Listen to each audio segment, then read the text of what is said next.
5, 4, 3, 2, 1, 0.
નમસ્કાર. તારીખ 1 જાન્યુઆરી 2025 તારીખ 5 જાન્યુઆરી 2025 બુધવારથી રવિવાર સુધી સળંગ 5 દિવસ ચાલનારા સંત સાહિત્ય પર્વના આજે 5મા અને અંતિમ દિવસે તારીખ 5 જાન્યુઆરી 2025 રવિવારના રોજ ઓમ કોમ્યુનિકેશન દ્વારા 5મા દિવસે સંત સાહિત્ય પર્વમાં સંત ગંગા સતી વિશે માન્ય શ્રી વસંતભાઈ ગઢવી સાહેબ અને સંત લોયાણ વિશે માન્ય શ્રી નાથાલાલ ગોહિલ સાહેબ વક્તવ્ય આપશે. આપ સૌને સ્વાગત છે. માન્ય શ્રી વસંતભાઈ ગઢવી સાહેબ અને માન્ય શ્રી નાથાલાલ ગોહિલ સાહેબને વિનંતી કે મંચ પર પોતાનું સ્થાન ગ્રહણ કરે. આપણે બંને વક્તાઓનું ખૂબ તાળીથી અભિવાદન કરીશું. સ્વાગત છે આપનું. આપ જાણો છો તેમ ઓમ કોમ્યુનિકેશન દ્વારા છેલ્લા 12 વર્ષથી દિવંગત સાહિત્યકારોના જન્મદિન પુણ્યતિથિએ સાહિત્યિક કાર્યક્રમોનું આયોજન કરવામાં આવે છે. તેમજ દર મહિને શબ્દજ્યોતિ શીર્ષક હેઠળ એક હયાત સાહિત્યકારના જન્મદિનની ઉજવણી કરવામાં આવે છે. સાથે સાહિત્યના વિશિષ્ટ કાર્યક્રમો જેવા કે સાહિત્ય પંચામૃત, સંસ્કૃત પર્વ, ગુજરાતી આત્મકથાના 150 વર્ષની ઉજવણી, પર્યુષણ સાહિત્ય પર્વ, પુસ્તક પરિચય, શબ્દ સંપદા જેવા વિશિષ્ટ સાહિત્યિક કાર્યક્રમોનું આયોજન થાય છે. આયોજન થયેલ તમામ કાર્યક્રમો યુટ્યુબમાં સાહિત્ય વિમર્શમાં અપલોડ કરવામાં આવે છે, જેથી જે અહીંયા હાજર નથી રહી શક્યા એ લોકો આ કાર્યક્રમનો લાભ લઈ શકે. માતૃભાષા ગુજરાતીની ચિંતા કરવાને બદલે માતૃભાષા ગુજરાતીનું સંવર્ધન થાય એ મુખ્ય હેતુથી આ સાહિત્યિક કાર્યક્રમોનું આયોજન થાય છે. સંત સાહિત્ય પર્વ આયોજન કરવા પાછળનો મુખ્ય હેતુ એ કે જે તે સંતો એ માત્ર એમના જ ધર્મના કે એમના જ સમુદાય પૂરતા જે ભાવકો છે એ સંતોનું જીવન અને એમનું કવન ત્યાં સુધી જ સીમિત ન રહે અને તમામ ગુજરાતી ભાષાના ભાવકો સુધી આ ગુજરાતી સંતોનું જીવન અને એના કવનનો પરિચય થાય એ મુખ્ય હેતુથી ગુજરાતી સંતોના જીવન કવનના વિશેના વ્યાખ્યાનોનું સંત સાહિત્ય પર્વનું આયોજન થાય છે. આ પ્રથમ વર્ષ છે અને આગામી 5 વર્ષ સુધી દર વર્ષે તારીખ 1 જાન્યુઆરીથી 5 જાન્યુઆરી સુધી સળંગ 5 વર્ષ કરવાનો આપણે સંકલ્પ કરીએ છીએ. સૌપ્રથમ આપણે વક્તાઓનું સ્વાગત કરીશું. માન્ય શ્રી રૂપાબેનને વિનંતી કે ગઢવી સાહેબનું સ્વાગત કરે.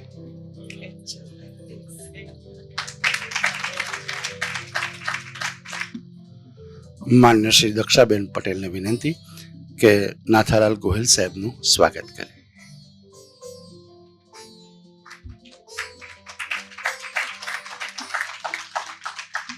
આભાર રૂપાબેન, આભાર દક્ષાબેન. કાર્યક્રમની રૂપરેખા કંઈક આ પ્રકારે રહેશે. સૌપ્રથમ સંત ગંગા સતી વિશે માન્ય શ્રી વસંતભાઈ ગઢવી સાહેબ વક્તવ્ય આપશે અને ત્યારબાદ સંત લોયાણ વિશે માન્ય શ્રી નાથાલાલ ગોહિલ સાહેબ વક્તવ્ય આપશે. બંને વક્તાઓના વક્તવ્યની વચ્ચે સંચાલકની કોઈ ભૂમિકા રહેશે નહીં, જેની ખાસ નોંધ લેવા વિનંતી. વક્તાશ્રીના વક્તવ્ય પહેલા અને વક્તવ્ય બાદ વક્તાશ્રીનું અચૂક તાળીથી આપણે સન્માન કરીશું એવી નમ્ર વિનંતી. તો માન્ય શ્રી ગઢવી સાહેબને વિનંતી, આપ આવો અને વક્તવ્યનો પ્રારંભ કરો. સ્વાગત છે સર.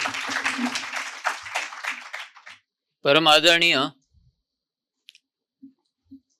મુરબ્બીશ્રી નાથાભાઈ, આપ સૌ સુજ્ઞજનો, એક વાત મનીષભાઈએ કરી એ સમજવા જેવી છે કે માતૃભાષા વિશે ચિંતા કરીએ એ ઉચિત છે, ખરાબ વાત છે એમ નહીં, પણ કંઈ ન કરીએ તો ઉચિત નથી, કારણ કે તો કોઈ ફેર નથી પડતો. જાહેર સેવામાં ઘણા વર્ષો રહ્યો છે એટલે મને ખબર છે કે જે લોકો માતૃભાષાનો બહુ જ આગ્રહ કરતો હોય એમના છોકરાઓ અચૂક અંગ્રેજી માધ્યમમાં ભણે છે, અને જો શક્ય હોય તો બહાર પણ ભણે છે, પણ એમને માતૃભાષા વિશે વાત કરવાના કંઈક કારણો હશે જે આપણો આજનો વિષય નથી. પણ કંઈક કરીએ તો પ્રશ્નનો હલ થાય.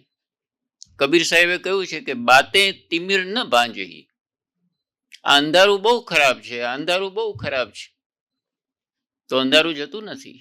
બાતે તિમિર ન ભાંજહી, દિયા બાતી તેલ. 3 વસ્તુઓને ભેગી કરો, અંધારું જશે. એટલે આ પ્રકારના પ્રયાસો વ્યક્તિગત રીતે મનીષભાઈ કરે, હોમ કોમ્યુનિકેશન કરે, એ તો આવકારદાયક છે જ છે, પણ એ સિવાય પણ આપણી યુનિવર્સિટીઓ, આપણી બીજી સંસ્થાઓ એ જેટલું કરે એટલું ઓછું છે. સંત સાહિત્ય વિશે શા માટે વાત કરવી જોઈએ? એની રિલેવન્સ જેને આપણે કહીએ, આજે દરેક વાતમાં આપણે રિલેવન્સ શોધીએ છીએ કે આની પ્રસ્તુતતા કેટલી.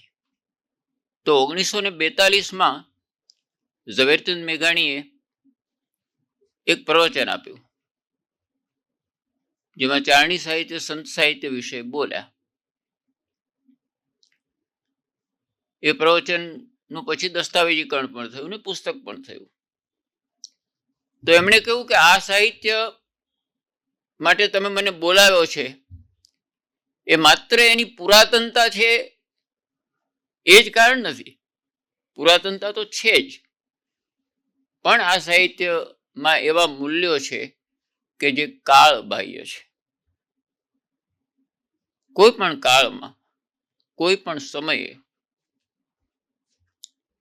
એનો રેલેવન્સ છે, એનું મહત્વ છે, એની ઉપયોગિતા છે. આ બધા જ સંતો એવું સાહિત્ય કરીને ગયા છે.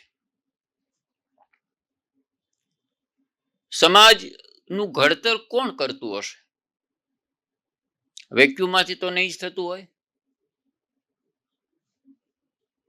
તો આપણે ત્યાં તમે જુઓ તો આપણા સમાજનું, આપણી રૂઢિઓનું, આપણા તહેવારોનું, અને આ બધુંને ભેગું કરો તો આપણી સંસ્કૃતિનું ઘડતર કરવામાં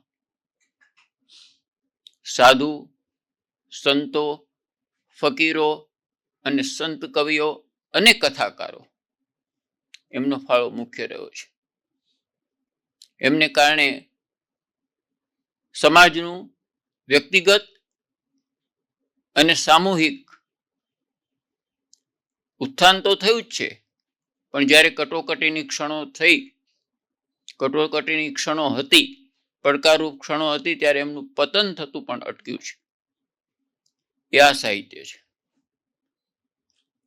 આ સાહિત્ય સર્વસમાવેશક છે. એટલે આ કોઈ વાડામાં બંધાયેલું સાહિત્ય નથી, કોઈ સંપ્રદાય સાથે બંધાયેલું સાહિત્ય નથી, કોઈ વિધિ વિધાન સાથે પણ સંકળાયેલું આ સાહિત્ય નથી.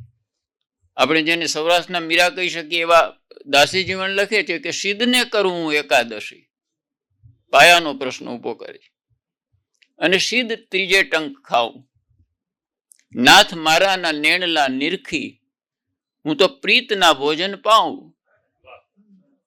દાસી જીવન સંતો ભીમના ચરણે, હું તો હેતેથી હરિના ગુણ ગાઉં. મારે પછી બીજા વ્રત વિધાનો ને એ બધું તો ઠીક છે, સર્વસમાવેશક આ સાહિત્ય થયું. આસપાસ ચોપાસમાં, અંતરમાં આભાસ, દલપતરામ, ઘાસ ચાસની પાસ પણ વિશ્વપતિનો વાસ.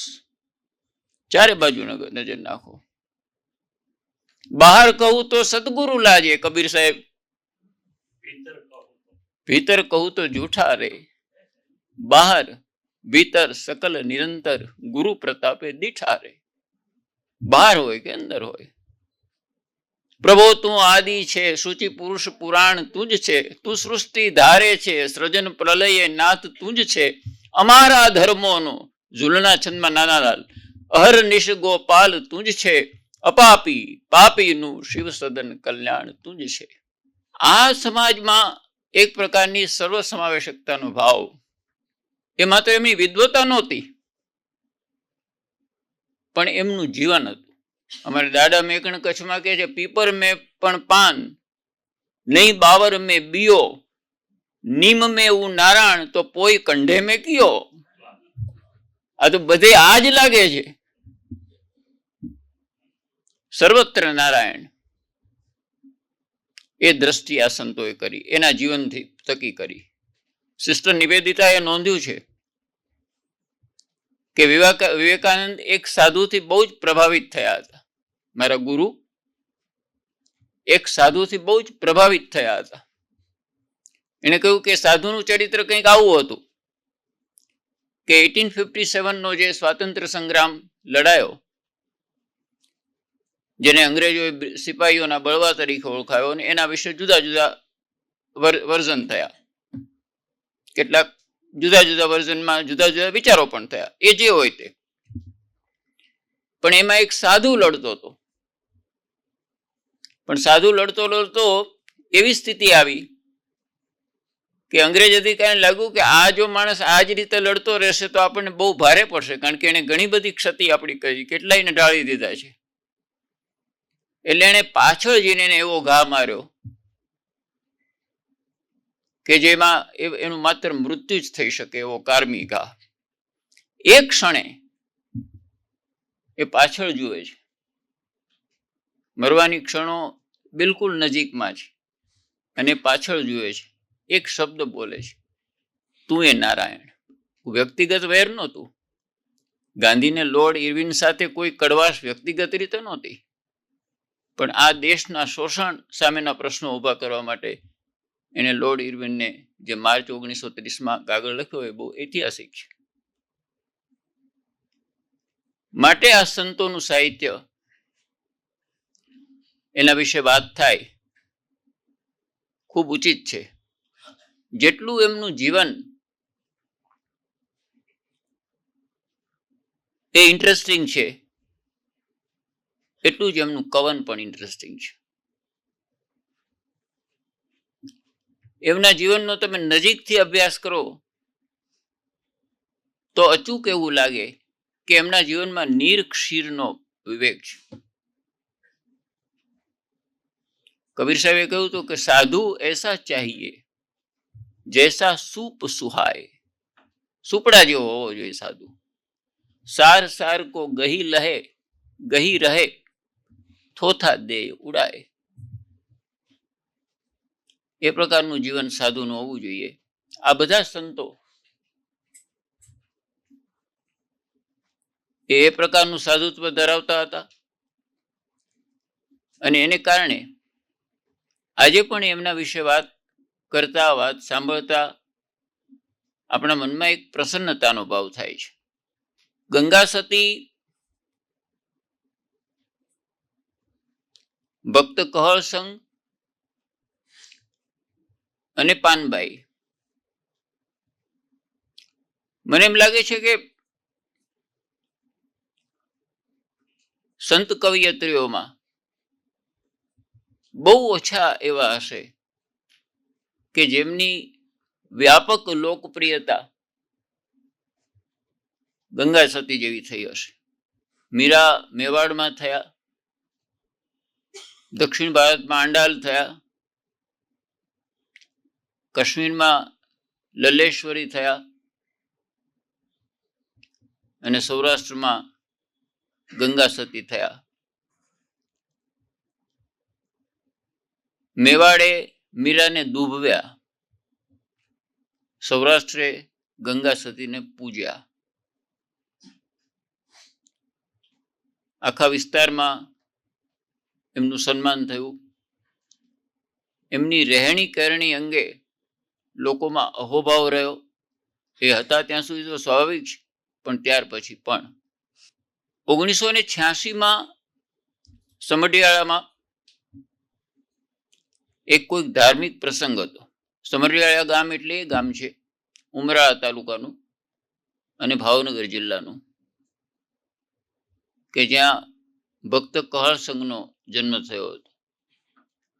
એમના પિતા કલભા હતા, કલભા ગોહિલ નામ હતું. એમના માતા વખતુબા હતા. અમારા એક, જો કે તો ઘણા વર્ષો પહેલા નિવૃત્ત પણ થઈ ગયા હતા, પણ અતિશય નિષ્ઠાવાન એવા અધિકારી મજબૂતસિંહ જાડેજા, ખૂબ જ નિષ્ઠાવાન. એટલે એમનો તમે દાખલો દઈ શકો એવા. એ ત્યાં ગયા હતા. સાહિત્યનો શોખ એટલે એમણે અલગ અલગ લોકોને ભક્ત કહળ સંઘ, ગંગા સતી, પાનબાઈ એમના વિશે પૂછ્યું તો એમણે જોયું કે અલગ અલગ લોકો અલગ અલગ જવાબ આપે છે. આપણે જે મોટા ભાગે આ સંતોની વાતો કિંવદંતીઓમાં રહી ગઈ છે, અને એ કિંવદંતીઓમાં જાણે અજાણે ચમત્કારોની ભરમાર ઊભી થતી જાય છે. ચમત્કારો સાથે એમના જીવનને જોડવામાં આપણામાંથી કેટલાક લોકો એમ માને છે કે એનું વિશેષ મહત્વ થાય છે.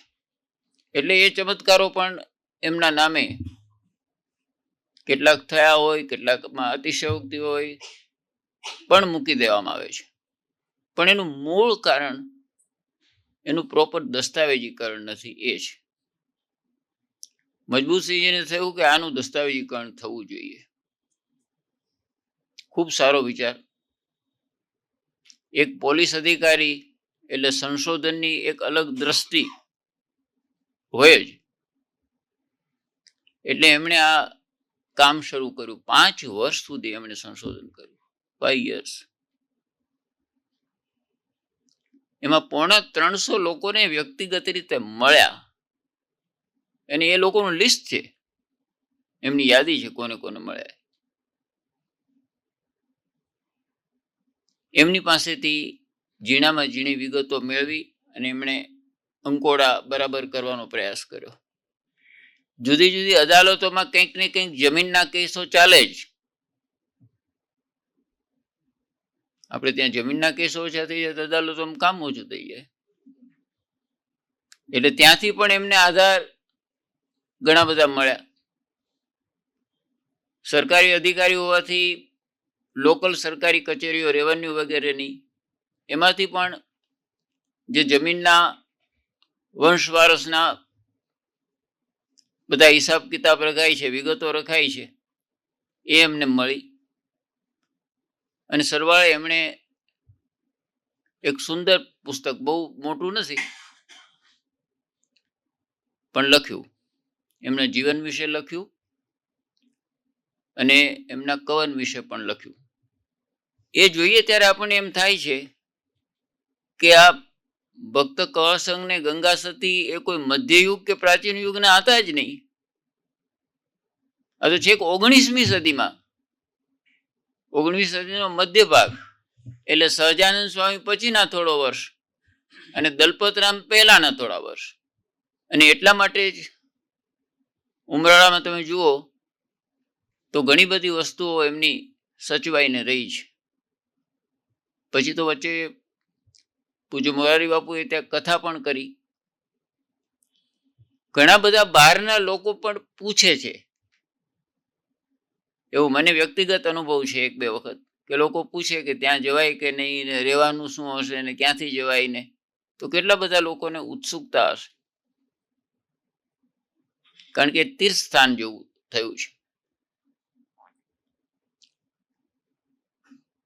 કહળ સંઘ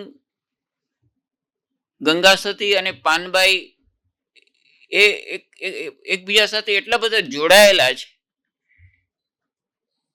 કે તમે એમને અલગ નહીં પાડી શકો. એમના વિશે જ્યારે વાત કરતા હો ત્યારે એ ત્રણેયની વાત તમે સાથે કરો ત્યારે જ એનો કોમ્પ્રિહેન્સિવ પિક્ચર મળી શકે. બંનેના માતા પિતા એટલે ગંગા સતીના માતા પિતા અને કર સંઘના માતા પિતા, એમાં કેટલીક કોમન વસ્તુઓ અને બંનેના સંસ્કારની કેટલીક કોમન વસ્તુઓ. એ ધર્મપરાયણતા, જે લોકો આંગણે આવે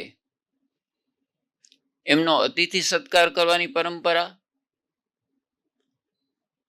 સંસ્કાર જાળવવાની પરંપરા અને વાણી વિવેકની પરંપરા.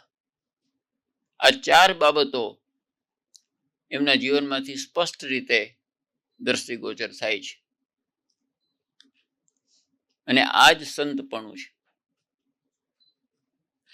શીલ ગહની, તુલસીદાસજી લખે છે, સબકી સહની કહની હિય મુખ રામ, તુલસી રહીએ એ હી રહની સંત જનન કે કામ. આટલા લક્ષણો જો હોય તો એને તમારે સંત ગણવો જોઈએ, એમ માનસમાં તુલસીદાસજીએ કહ્યું. એ બધા લક્ષણો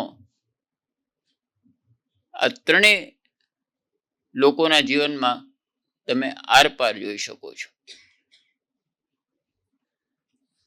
જીવનમાં જે કંઈ પરિવર્તનો થાય એના પણ ઘણા બધા કારણો હોય છે. કોઈક નિમિત્ત બનતું હોય છે, કોઈક પ્રસંગ બનતો હોય છે. એટલે જે એમણે લખ્યું છે ને કે વીજળીના ચમકારે આ મોતી પરવવાની વાત છે જીવનમાં.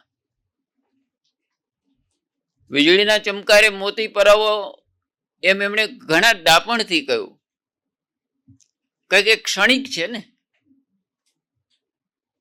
સ્વિચ બંધ ના કરો ત્યાં સુધી જાય નહીં એવું નથી.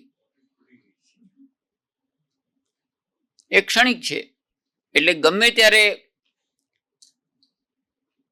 એક ક્ષણમાં તમને કોઈ શુભ વિચાર આવે અને એનો તમે અમલ કરો. એટલે આ ત્રણેયના જીવનમાં આ વાતનું બરાબર દર્શન થાય છે. આ વાણી વિવેક, જીવનમાં વિચાર વિવેક, સંસ્કાર, ધર્મપરાયણતા અને આતિથ્ય ભાવ, આ 5 ગુણો. પણ એમાં સૌથી વધારે આ વાણી, આ શબ્દ એનું જીવનમાં મહત્વ છે. વિનોબાજી આદિ શંકરાચાર્યનો રેફરન્સ આપીને કહેતા હતા કે બુદ્ધ પુરુષ કોને કહેવા? તો હથ સંયતો, જેનો એના હાથ ઉપર કાબુ હોય, પોતાના કામ ઉપર કાબુ હોય. પાય સંયતો, જેના પોતાના પગ ઉપર કાબુ હોય, ક્યાં જવાય ને ક્યાં ન જવાય એનો નિરક્ષીરનો વિવેક હોય. અને વાચાય સંયતો, એ 3 વસ્તુ હોય તો એને બુદ્ધ પુરુષ કહેવા. એવું વિનોબાજી આદિ શંકરાચાર્યનો રેફરન્સ આપીને લખતા હતા. આ બાબત જે છે, ગંગા સતી અને કહળ સંઘ નાના હતા ત્યારે તો સ્વાભાવિક રીતે ક્ષત્રિય કુળમાં જન્મ, એમના કેટલાક રીત રિવાજો, એ સમયના કેટલાક, તમારે સમયના સંદર્ભમાં જોવું પડે કેટલીક વસ્તુઓ. એટલે શિકાર વગેરે બધી સામાન્ય બાબતો જીવનમાં ખરી. એક દિવસ એમને એક યોગી મળે છે એમના ગામમાં જ. આ પણ કંઈક કુદરતી સંકેત હશે. શિકાર કરીને આવતા હશે એટલે નમો નારાયણ કીધું એટલે કે મહાત્મા કંઈ કહેવાનું છે? તો કે આ કહેવાની એક વાત તો છે, તમને ગળે ઉતરે તો. તમને કહ્યું ના કહો. એટલે મહાત્માએ કહ્યું, યોગીએ કહ્યું કે જેને જે જીવન આપી શકતું નથી એને જીવન લેવાનો અધિકાર નથી. આ વાતનો અર્થ એ તરત જ કળસંગ સમજી ગયા કે સાધુ તે કેના તરફ ધ્યાન દોરે છે. થોડી વાતો કરી અને એમને ગિરનાર હું રહું છું એવું કહ્યું સાધુએ. તમે આવો એવું કહીને એ તો પાછું વિચરણ કરી ગયા. ફરી પાછા કળસંગ તો એમના નિયમિત કામકાજમાં પડ્યા અને ઘણા સમય સુધી જઈ ન શક્યા. વારંવાર એમને આભાસ થયો કે સાધુ એમને બોલાવે છે, પણ એમના પિતાનું કહેવું એમ હતું કે જુનાગઢ સુધીની યાત્રા તો કેવી રીતે થાય, એ તો બહુ દૂર પડે, જવું કેવી રીતે, વચ્ચે રહેવું ક્યાં, અગવડો પડે, બીમાર પડી જવાય. એટલે એમના એક કઝિન વજુભા કરીને સાથે જવા માટે તૈયાર થયા અને બહુ જ આગ્રહ હતો એટલે પિતાએ જવા દીધા. કઈ ગામતરા એટલા મુશ્કેલ હશે એ કાળમાં, કોઈ સાધનો તો હતા નહીં. ગિરનાર એમણે દૂરથી જોયો. ગિરનારનો એક જુદો પ્રભાવ છે, આપ લોકોએ પણ અનુભવ્યો હશે. ગિરનારનો એક અલગ પ્રભાવ છે. દરેક પર્વતનો આમ તો અલગ પ્રભાવ છે. ઇકબાલ જેવા હિમાલય વિશે લખ્યું છે, તો ગિરનારનો પણ એક અલગ પ્રભાવ છે. આથમણી દસના છેડે જાગતો ઊભો હિંદનો ચોકીદાર, અડીખમ આજ ઊભો ગિરનાર. જાગ્યો કેટલી રાતું, કવિ દાદની રચના છે. જાગ્યો કેટલી રાતું અને સુણી કેટલી વાતું, જટાળા કંઈક જોગીના તપના ધૂણે, આંખડી આંજણ હાર, અડીખમ આજ ઊભો ગિરનાર. એમને નવાઈ એ વાતની લાગી કે આ સાધુ પુરુષ જાણે એમની રાહ જોઈને ઊભા હોય. સામેથી દૂરથી એમણે જોયું કે આપણી રાહ જોઈને ઊભા છે. કેટલીક સવલતો, કેટલીક બાબતો ખબર નહીં જાણે અજાણે બનતી હશે, પણ તમને લાગે કે કોઈક સંકેત છે. મજબૂતસિંહજીએ લખ્યું છે કે આ સમગ્ર કામ મેં કર્યું એમાં મને કોઈક અણધારી ઇનવિઝિબલ હેલ્પ, જે મેં ધારી નહોતી કે આવી કોઈ મદદ મળશે, મને મળી. તખ્તસિંહજી પરમારે, ઘણા વિદ્વાન માણસ આપણે ભાગ્યે જ એમના વિશે કહેવાનું હોય, એમણે 2-3 વખત આ મુસદ્દો એમની નાદુરસ્ત તબિયત છતાં વાંચી ગયા. આ બધી સવલતો મળી અને ડોક્ટર હરિવલ્લભભાઈ એની પ્રસ્તાવના લખી. એટલે તમે જુઓ, 2 એકદમ સ્ટાન્ડર્ડ નામ. એટલે અહીં સાધુને જોઈને એમને થયું કે આપણી જાણે, સાધુએ કહ્યું કે આવો તમે. બહુ પ્રેમથી મળ્યા. એમની સામાન્ય જે સવલતો, સુખ સુવિધાની, રહેવાની, જમવાની, એવી સાધુએ જાણે કે બરાબર તૈયાર રાખી હોય. એમને પાક્કો અણસાર હોય કે અહીં આવવાના છે 2 લોકો. એ રીતે કર્યું, પણ કોઈ એમને ઉતાવળ નહોતી. આમને કોઈ ઉપદેશ આપવાની ઉતાવળ નહોતી. કેટલીક પ્રક્રિયા જીવનમાં એક ક્રમબદ્ધ રીતે થાય તો જ એનું મહત્વ છે. ઉગે છે પ્રભાત આજ ધીરે ધીરે, એવું લખ્યું છે. ઉગે છે પ્રભાત આજ ધીરે ધીરે, ઉગે છે ઉષાનું રાજ આજ ધીરે ધીરે. આમાં કંઈ કોઈને ઉતાવળ નથી હોતી. ભગવતી કુમાર શર્મા કે એવું છે કે જેને ઉગવાની ઉતાવળ હોય છે એ ઘણું કરીને બાવળ હોય છે. એટલે ફ્લાય બાય નાઇટ જેવું અહીંયા છે નહીં. 3-4 દિવસ પછી કળસંગ કહે છે એમને કે મારે આ સંસાર છોડી દેવો છે. એટલે ખૂબ વિસ્તૃત રીતે સમજાવે છે કે તમારે ગ્રહસ્થ ધર્મ નિભાવવાનો છે. તમારા માટે કુદરતે જ બધી વ્યવસ્થા કરી છે અને ગ્રહસ્થ ધર્મમાં રહીને સમાજને ઉપકારક હોય એવું જીવન તમારે જીવવાનું છે. સાધુમાં શ્રદ્ધા ઘણી, સાધુનું વ્યક્તિત્વ પણ એવું છે. આમાં એવું છે કે કોણ કહે છે એના ઉપર આધાર છે. નહીં તો હમણાં આપણે જોઈએ છીએ કે મોટી મોટી અપીલો બહાર પડે છે, પણ એ અપીલો કાં તો કોઈ વાંચતા નથી, વાંચે તો માનતા નથી. કારણ કે કેવા વાળાની એ પાત્રતા જોઈએ. કોણ કહે છે એના ઉપર આધાર છે. એટલે એમની વાત બરાબર એમને ગળે ઉતરી. પાછા ગયા, સગપણ વગેરે થયું. ક્ષત્રિયોમાં વેલડું મોકલવાનો રિવાજ હોય છે, પણ લગ્ન થયા.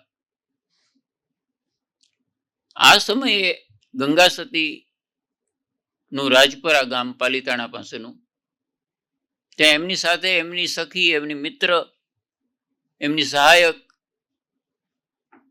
એ પાનબાઈ, જેને બધા પાનકી કહેતા, ત્યાં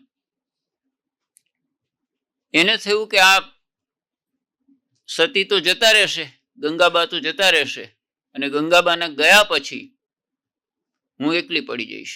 કારણ કે થોડું ઘણું અધ્યાત્મ માર્ગ ઉપર પણ એને પગલાં ભરવાનું શરૂ કર્યું હતું. એટલે એને કહ્યું કે મને પણ સાથે તમે લઈ જાઓ. બંને કુટુંબોની સહમતિ મેળવી. ઉમરાળામાં અને રાજપરામાં બધાની સંમતિ મળી, અને સદભાગ્યે પાનબાઈ પણ સાથે ગયા. ત્યાર પછીનું એમનું જીવન એક ગ્રહસ્થ આશ્રમીને શોભે એ પ્રકારનું જીવન રહ્યું. ઘણા બધા પ્રસંગો છે, પણ એ પ્રસંગોની બહુ વાત ન કરીએ. પણ એમ ચોક્કસ કહેવાય કે એક આદર્શ ગૃહસ્થ જીવન એમનું હતું. અને આ ગૃહસ્થ જીવન જીવતા જીવતા જ આપણે ત્યાં લોકોએ મોટા કામો કર્યા છે. કોઈ મોટો હિમાલયમાં જઈને તપ કરીને મહર્ષિ અરવિંદે લખ્યું છે કે કોઈ સાધુ પર્વતમાળામાં ઊંચા શિખર ઉપર મળ્યા, એટલે એમણે પૂછ્યું દર્શન કરવા આવનારને કે નીચે કેમ ચાલે છે? કે બાપુ નીચે પધારો તો ખબર પડે. તમે અહીં બેસીને વાત કરો, તમે નીચે પધારો. પણ આપણા જેટલા સંતો છે એટલા બેઠા છે લોકોની વચ્ચે જઈને, અને લોકોની વચ્ચે જઈને એમણે હરિનામની હાટડી બરાબર ચલાવી છે. હરિનામનો વેપાર કર્યો છે. અમે વ્યવહારિયા રામ નામના. અહીં તો વેપારી આવે છે બધા ગામના, અમારે ક્યાં ગ્રાહકોનો તૂટો છે. લાખ કરોડના લેખા નહીં, ત્યારે ઇન્કમટેક્સ વાળા નહોતા. લાખ કરોડના લેખા નહીં, અને પાર વગરની પૂંજી. નરસિંહ કહે છે વોરવી હોય તો વોરી લેજો, તમારે ગરજ હોય તો લો, અમારે તમને આપવાની ગરજ નથી. વોરવી હોય તો વોરી લેજો, એટલે પૈસા ચૂકવીને, કિંમત ચૂકવીને, ત્યાગ કરીને વોરવી હોય તો વોરી લેજો. આ કસ્તુરી છે સોંગી, અમે રે વ્યવહારિયા રામ નામના. અહીં તો લોકો આવે છે બધા ગામના. આ વાણીની સરળતા, આ વાણીની પ્રભાવકતા અને એની અર્થસભરતા. નાથ સંપ્રદાયના સાધુઓના થવાય બધા જ નાથ સંપ્રદાયો. અને પછી આખી ભાણ ફોજ. એમણે આ જ વસ્તુઓ જે કબીરે કર્યું હતું એ જ ભાણ સાહેબે કર્યું, એ જ રવિ સાહેબે કર્યું, એ જ ભીમ સાહેબે કર્યું.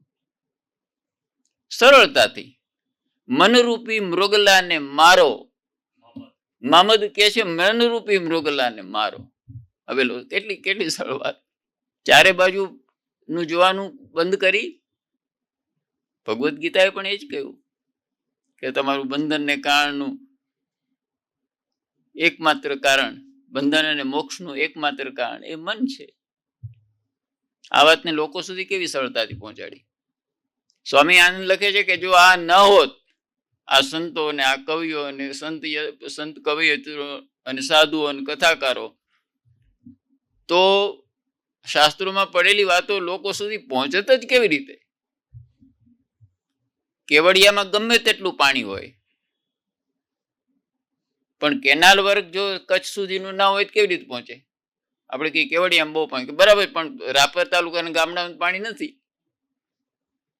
ફૂડ કોર્પોરેશન ઓફ ઇન્ડિયાના ગોડાઉનમાં ગમે તેટલું અનાજ હોય, પણ ડાંગના કોઈ ગામડામાં એ અનાજ જો પહોંચે નહીં તો આ અનાજની ઉપયોગિતા નથી. એટલે સ્વામી આનંદ કહે છે કે આ તો બધા ધોરિયા જેવા છે.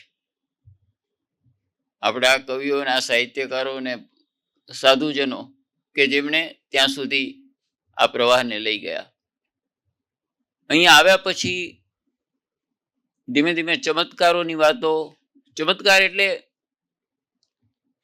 ક્યારેક કોઈ આવ્યું હોય ને એમને સંતો તો હંમેશા સારું થશે એવું જ કહે ને, કે તારી આ તકલીફ દૂર થશે, કે આ ગાય બીમાર છે તો હું પ્રાર્થના કરું કે સાજી થઈ જશે, થઈ જાય, તારો થઈ પણ જાય ને. આપણે એમ માનીને જ ઘણા લોટરી નથી લેતા, તો એમાં ચમત્કાર માનીએ છીએ કે આ લોટરી લાગી ચમત્કાર, ચમત્કાર લાગે, અલ્ટિમેટલી કોકને તો મળવાનું જ છે. એટલે એને કારણે થોડી એમને વિક્ષેપ પણ પડવા માંડ્યા. એટલે ઘર છોડીને વાડીમાં રહેવા ગયા એવું લખાયું છે કે માણસો છે આવે. કારણ કે આપણે તો પછી જો ખબર પડે તો અકસ્માતોની પરંપરા તે દિવસે તો એટલા મોટા અકસ્માતો નથી થતા જેટલા આજે થાય છે. એ તમે તો કંઈ કહેવાની જરૂર નથી. હજી પણ લોકોની ભીડભાડ એવી થાય છે કે આપણને કોઈ રીતે ગળે નથી ઉતરતું. સંતો મહંતો સુધી થઈ ગયો, પણ ફિલ્મી કલાકારો કોઈ વડોદરા સ્ટેશને આવવાના હોય ને એમાં ભીડમાં 2 માણસો એક્સપાયર થઈ જાય એટલે આપણે કઈ હદે પહોંચ્યા છીએ. આ બધાનું સન્માન હોય પણ એને માટે ગાંડ પણ શા માટે હોય? સન્માન તો હોય જ, કારણ કે દરેક પોતાના ક્ષેત્રમાં કંઈક પ્રદાન કર્યું છે.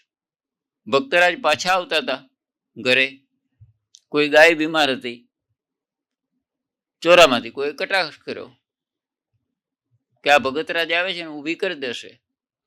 એમણે સાંભળ્યું ન સાંભળ્યું કોણ જાણે, પણ એમણે તો એમના સંતોની હંમેશા દયા હોય છે, સંતોની હંમેશા અમી દ્રષ્ટિ હોય છે, કૃપા દ્રષ્ટિ હોય છે.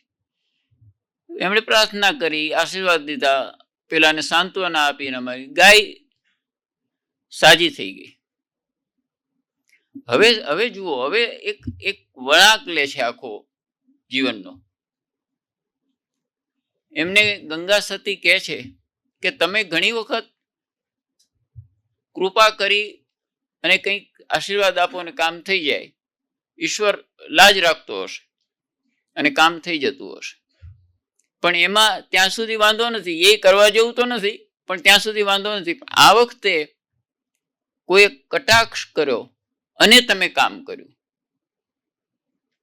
એટલે આ કટાક્ષથી જે તમારા મનમાં વૃત્તિ જાગી એ ભક્તરાજ અહમ નથી, કુદરતે આપેલી સિદ્ધિનો એક અંશ માત્ર, કુદરતે આપેલી કોઈ પણ સિદ્ધિનો એક અંશ માત્ર પણ અહમને પહોંચે, અહમને જાગૃત કરે, અહમને પોષે, તો એનો ઉપાય એકમાત્ર એ જીવનનો અંત લાવવાનો હોઈ શકે છે. આવી કોઈ કલ્પના નહોતી તે વખતે, કોઈને આવું સૂઝ્યું પણ નહીં હોય ગંગા સતી સિવાય. ભગત રાજે કહ્યું કે હું 3 દિવસ મારા ધણી સાથે બેસું, પછી નક્કી કરીએ શું કરવું. ગંગા સતીને બરાબર ખબર હતી કે શું થવાનું છે. 3 દિવસ પછી કહ્યું કે મારે દેહ ત્યાગ કરવો છે, સમાધિ લેવી છે. કારણ કે જાણે અજાણે જીવનમાં એક અહમ ઊભું થયું અને મળેલી સિદ્ધિનો એમાં ઉપયોગ થયો એવી એક વાત થઈ. આજે ઘણી ચેનલો ચાલે છે કે તમે આટલા રૂપિયા આ ખાતામાં જમા કરો અને ગોળમાં ચણામાં ગોળ નાખીને 7 દિવસ ખાઓ તો તમને સારું થઈ જશે. અને એમની ચેનલો ચાલે છે એટલે કોઈક તો ભરતા તો હશે ને. 3 દિવસ પછી એમણે નક્કી કર્યું કે હું જઈશ. ગંગા સતીએ કહ્યું હું સાથે આવીશ, એટલી જ દ્રઢતા. પાનબાઈ સાંભળતા હતા એટલે એમણે નજીક આવી અને આંખમાં અશ્રુ સાથે આર્દ્ર ભાવે કહ્યું કે તમે બંને જતા રહો તો મારું શું? એટલે ભક્ત કરસંગે કહ્યું ગંગા સતીને કે તમે રોકાઈ જાઓ. આ પાનભાઈ આપણી સાથે આટલા બધા વર્ષો રહ્યા છે અને આધ્યાત્મિક ક્ષેત્રમાં એમણે ઘણી પ્રગતિ કરી છે. હવે થોડા પગલાઓ બાકી છે તો એ તમે પૂરું કરાવીને આવો. આ અસાધારણ વાત નથી હો. મહર્ષિ અરવિંદે કહ્યું હતું માતાજીને કે મારે કે તમારે કોઈ કે જવું જોઈએ. માતાજી કહે કે હું જાઉં. અરવિંદે કહ્યું તમે રહો, હું જઈશ. એટલે એમણે આ વાત નો સ્વીકાર કર્યો એક ફરજ તરીકે અને કહ્યું, સ્પષ્ટતા કરી કે મારામાં જેટલી આવડત હશે એટલો હું પ્રયાસ કરીશ, પણ બનશે એટલું વહેલું કરીશ કે જેથી મારી અને તમારી વચ્ચેનું આ વિદાયનું અંતર હું ઓછું કરી શકું. અને પછીથી શરૂ થાય છે આ 52 ભજનોની જે શૃંખલા. એ 52 ઉપરાંત મનસુખભાઈ હમણાં મને કહેતા હતા ને એ છે પણ ખરા. 3-4 ભજનો ભક્ત કવળ સંઘે પણ લખેલા છે. 7 ભજનો. અને એ હીરાદાસ પ્રતાપે કળ સંઘ બોલ્યા એવા નામચરણથી લખ્યા છે. એ જ રીતે પાનબાઈએ પણ લખ્યા. એ 3 ભજન છે લખ્યા. અને એમાંથી શરૂ થઈ આ યાત્રા. મને એમ લાગે છે કે કેટલાક ક્રાંતિકારી વિચારો એમણે આજથી આટલા બધા વર્ષો પહેલા આપ્યા. જાતિપણું છોડી અને અજાતિ થવું પાનબાઈ, કાઢવો વર્ણ વિકાર. કેટલી સરળતા, પણ સમાજના પ્રશ્નને બરાબર ટચ કર્યો છે. જાતિપણું છોડી અજાતિ થવું પાનબાઈ, કાઢવો વર્ણ વિકાર. જાતિ ભાતિ નહીં હરિના દેશમાં. જાતિ ભાતિ નહીં હરિના દેશમાં, એમ માની રહેવું નિર્માણ. આ વાત સ્વીકારવી, ગળે ઉતારવી, એને વ્યક્ત કરવી ને એવી રીતે જીવવું. જાતિ પાતિ નહીં હરિના દેશમાં.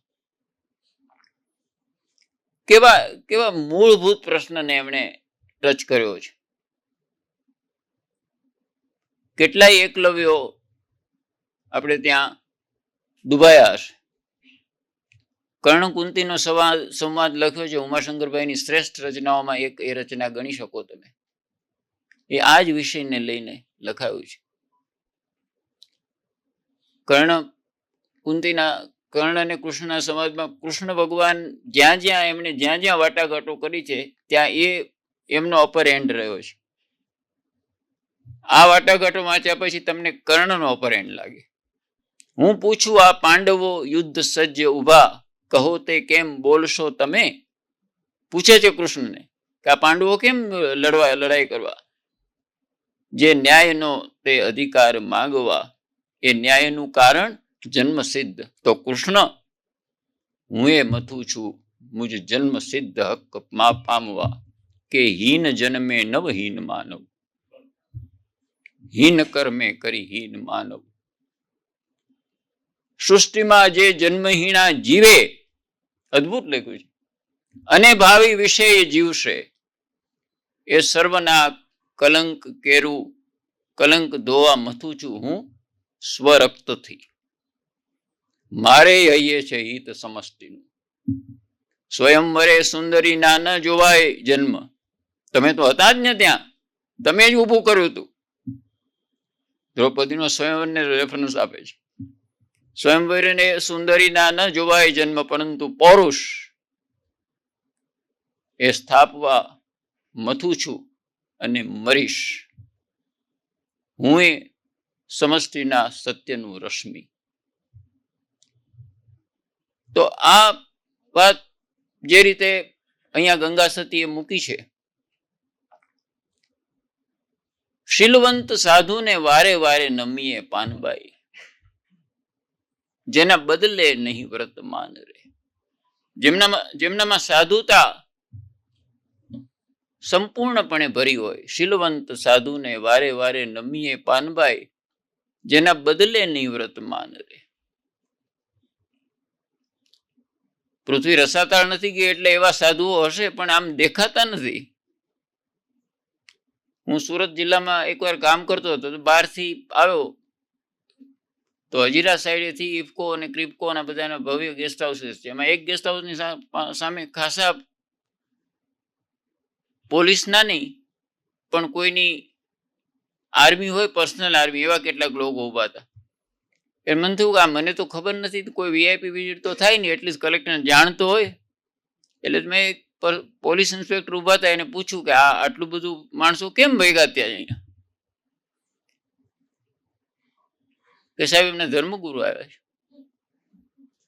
તમે આ ધર્મગુરુમાં આટલું બધું પોલીસ પહેરો કેમ છે?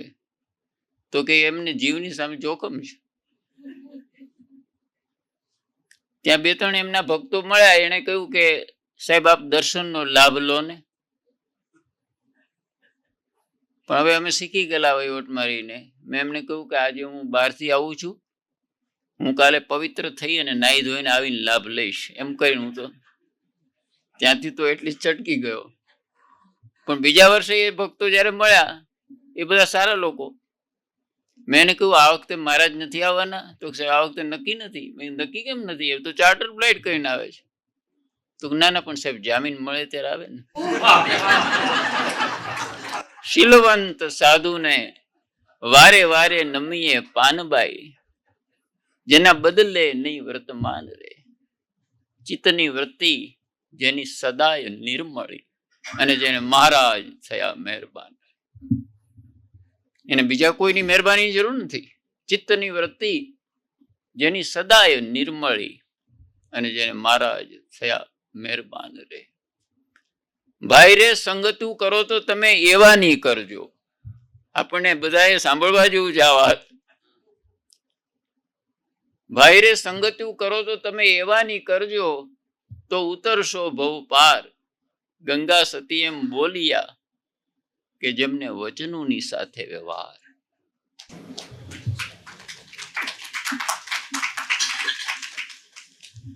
એ વચન સાથે જો એને કઈ લેવા દેવા જ ના હોય તો એને શીલવંત કેવી રીતે ગણવું? મેરુ રે ડગે પણ જેના મન ન ડગે. કેવી દ્રઢતાની વાત કરી. મેરુ રે ડગે પણ જેના મન ન ડગે. મરને ભાંગી પડે બ્રહ્માંડ રે, વિપદ પડે, એ તો સ્વાભાવિક છે, પણ વણસે નહીં, એ તો હરિજનના પરમાણ રે. ભાઈ રે હરખને શોકની નાવે જેને હેડકી. આ તો જીવનના 2 તબક્કા છે, જે 2 પાસા છે. વિવાહ કેરી ભલે હોય વધાયું, ટપાલના થેલો ક્યારે ગેલો થાય છે? હવે તો જો ટપાલ જ રહેવા નથી દીધી. વિવાહ કેરી ભલે હોય વધાયું, કે હોય મરતકનો મેલો. આ જીવન મરણને સરખા ગણે એવો થેલો છે દાદ કે ઠરેલો. જીવતું થાજે ટપાલનો થેલો. અહીંયા ગંગા સતી લખે છે કે હરખને શોકની નાવે જેને હેડકી, ને શિષ્ય તો કર્યા કુરબાન રે. સતગુરુ વચનમાં શુરા થઈને ચાલે, અને જેને મેલ્યા અંતરના માન રે. જીવનમાં ઉતારવા જેવી વાતો, જીવનમાં શીખવા જેવી વાતો. ઉપનિષદો નું સન્માન કરીએ, ઉપનિષદોનો ઉપયોગ આપણે પ્રમાણીએ, સ્વીકારીએ, વંદન કરીએ, પણ આ પણ એક ગ્રામ ઉપનિષદ છે. આખું આ ભજનો છે, એક ઉપનિષદની હરોળમાં તમે મૂકી શકો એવા ભજનો છે. વીજળીના ચમકારે મોતી પરોવવા પાનબાઈ, અચાનક અંધારા થશે. કશું મુલતવી રાખવા જેવું નથી, કારણ કે અચાનક અંધારા થશે. આમ તો પ્રધાનમંત્રી પણ સારા કવિ અટલ બિહારી વાજપેયીની એક કવિતા છે કે કલ કલ કરતે, કલ કાં ગઈકાલની વાત કાં આવતીકાલની વાત, કલ કલ કરતે આજ હાથ સે નિકલે સારે, ભૂત ભવિષ્ય કી ચિંતા મેં વર્તમાન કી બાજી હારે. અચાનક અંધારા થાશે, જોત જોતામાં દિવસો વહી ગયા પાનભાઈ.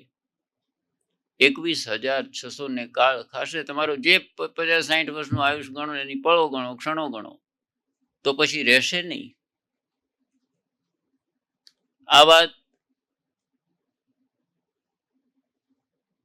ભાઈ રે નિત રહે સત્સંગ માય. તો આવા પુરુષોનું જે મુખ્ય કારણ છે, અને જેને આઠે પહોર આનંદ રહે,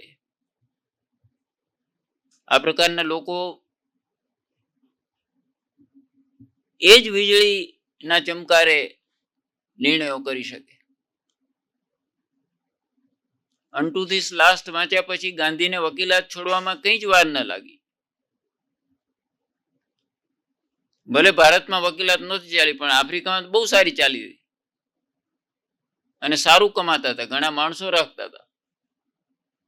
પણ અનટુ ધીસ લાસ્ટ વાંચ્યા પછી એ બીજે દિવસથી વકીલ ગાંધી એક ખેડૂત ગાંધીમાં પરિવર્તિત થઈ ગયા.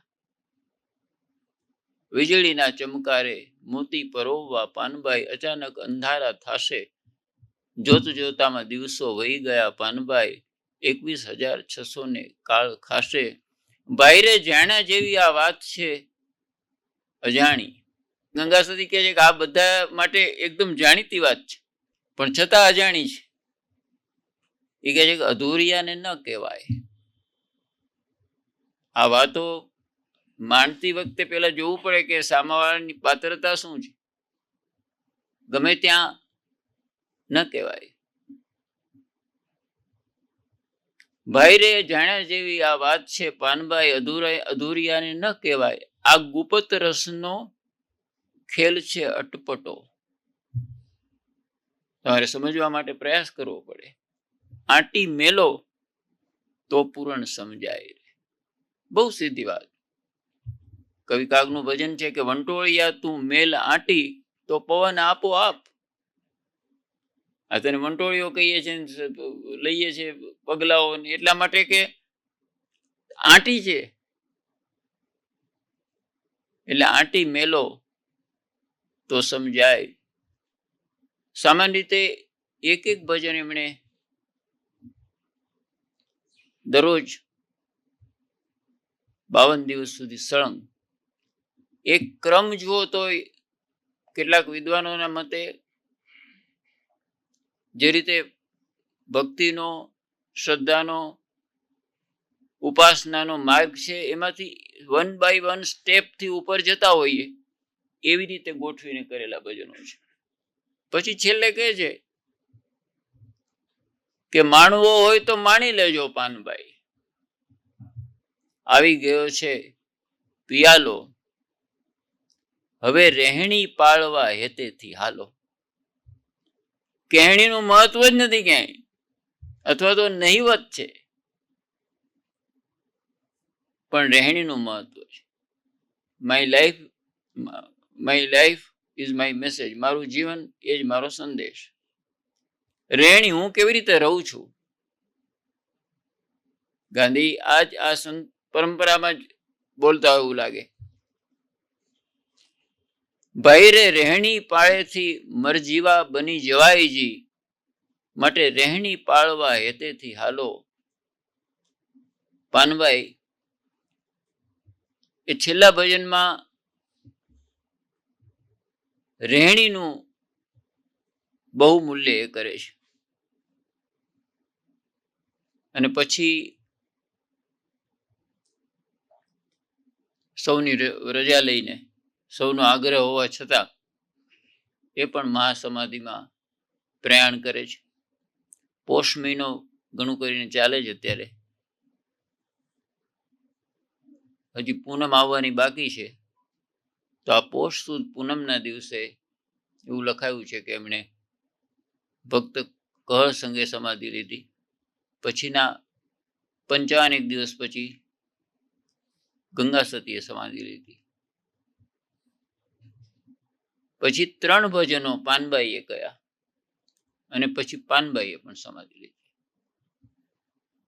જીવન મરણ એમના માટે એક સહજ ક્રમ હતો. પ્રથમ કટારિયું પહેરીને નિસર્યા, બોજા ભગતે લખ્યું છે. પ્રથમ કટારિયું પહેરીને નિસર્યા, આ મરી મીઠા એને કોણ મારે. એમને તો મરણનો એક સહજ ક્રમ હતો. એમની વાસના તો મરી ગઈ હતી. મરણના અંગે જે મુવા, સંત મેકણ કે છે, મરતા પહેલા જે મરી જાય સે મરી ન થિંદા માત. એ મરણથી પરાજિત નથી થતા. હુંદા એ હયાત મરણ જીનીજી મૂઠ મેં. જીવન અને મરણ એમના નિયંત્રણમાં. તો એવા આ ત્રણેય સંત ત્રિપુટી, જે મેં કહ્યું એમ પ્રમાણમાં સાંપ્રત યુગના કહી શકો તમે, અને જેના વિશેના આધાર પુરાવો અને લખાણો પણ આપણને મળે છે. એની કાવ્યભૌમમાં ખાસ કરીને વિચાર સાથે ચાલવા જેવું છે. એ વિચારનો વિસ્તાર કરવા જેવો છે. યુનિવર્સિટીના દક્ષાબેન સ્ટુડન્ટ સુધી, યુવાનો સુધી કોઈક રીતે આ સંત સાહિત્ય પહોંચે તો ખબર નહીં, એવો કોઈ પ્રયોગ થયો નથી, પણ એવી શ્રદ્ધા જરૂર બેસે છે કે માનવના મનમાં જે ગડમથલો છે, જે ઘર્ષણ છે, એમાં કંઈક રાહતનો ભાવ પ્રગટાવી શકે એવું આ શાતાદાયક, શાંતિદાયક સાહિત્ય છે. ભક્ત કૌરસંગ અને ગંગા સતી અને પાનબાઈ વિશે આપની સાથે વાત કરતા મને ખૂબ આનંદ થયો છે. આપનો ખૂબ આભાર માનું છું.